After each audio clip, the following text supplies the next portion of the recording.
Deməli, dəyərli izləyicilər, Nazım Hikmət küçəsi ilə hərəkətdəyəm, piyada gedirəm. Və bu küçə ilə bağlı sizlə görüşmək istədiyim bir məsələ var. Yəqin ki, mənim fikirlərimlə razı olarsınız. İndi çevirim, küçəni çəkim, buradakı vəziyyəti göstərim və sizə bir-iki məsələni danışım. Hatırlayırsınızsa, Nazım Hikmət küçəsi, yəni bu istiqamətdən dairəvi yola çıxan ərazidə yeni yol açılanda burada alternativ olaraq Şamaxınka və Üzü-Sumqayıt istiqamətinə necə də cənuba və qərbə doğru hərəkət təmin olundu və həmin ərəfələrdə bu yolda demək olar ki, tıxac yox idi. Çox az sayda avtomobil bura daxil olurdusa, artıq bu yol günün demək olar ki, bütün saatlarında tıxac olur.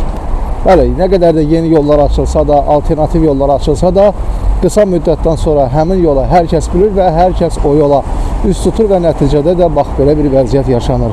Yəni, Bakının tıxac dərdini heç bir alternativ yollar həll edəsi deyil. Problemin səbəbi hər kəsə bəllidir.